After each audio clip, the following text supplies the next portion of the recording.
Hello guys, what's up? May ipapakita ako kasi yung iba guys, napapasukan daw ng tubig yung tangke nila. So, ang ginagawa ko kasi dito guys ay binabaliktad ko yung rubber. Makikita nyo may rubber dyan eh. So, binabaliktad ko siya. Kasi guys, yung stock niyan,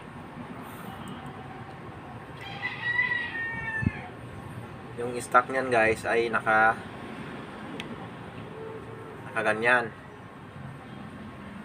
So, nakaganyan siya. So ang ginawa ko, binabaliktad ko siya ganyan.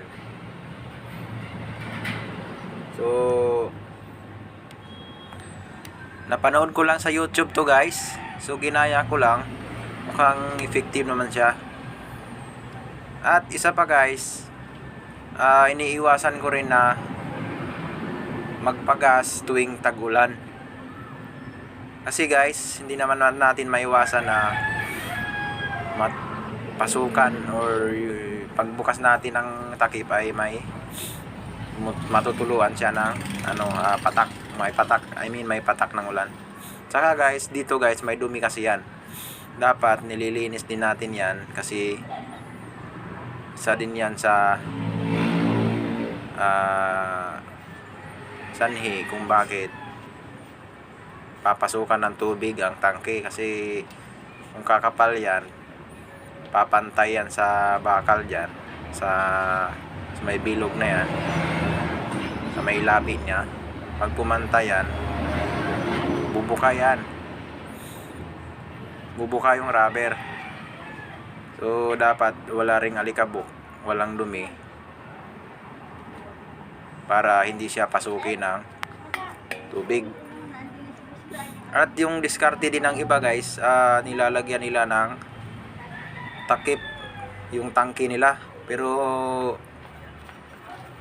para sa akin guys, parang hindi ako komportable. Tsaka isa pa, gastos lang din yun. Kaya ginagawa ko ito na lang. Nililinis. Oops, teka, may tumulo na gas. So, yung gas din pati guys, nakakatanggal din ng pintura. Ingat-ingat lang. Nakakakupas ng pintura ang gas. Kaya kung may pumatak man dyan na gas sa tangke nyo, dapat punasan nyo kaagad. At saka guys, may issue na nalalaglag na yung takip nila. Siguro hindi nila nililinis eh. Kaya nalalaglag. Baka kinakain na ng kalawang, hindi sila nag-check, kaya nalalaglag. So kung nakikita nyo na may kalawang na, huwag nyo nang antayin na kakainin ng kalawang yan. Lagyan nyo ng langis, lalong lalo na yung mga tornilyo, kasi pag kinain ng kalawang yan, malulustrid yan, mawawala ang kapit, kaya nahuhulog o nalalaglag na lang. Mahirap yun, habang tumatakbo ka, nalalaglag yung takip.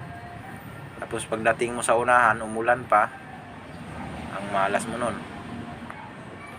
At siguro sa sobrang tagal na ng motor, hindi natin maiwasan na maluluma talaga yan sa lagi nating ginagamit. So yun lang guys, sana nabigyan ko kayo ng tip. I-try nyo rin, baka yun na ang sagot sa inyong tanong.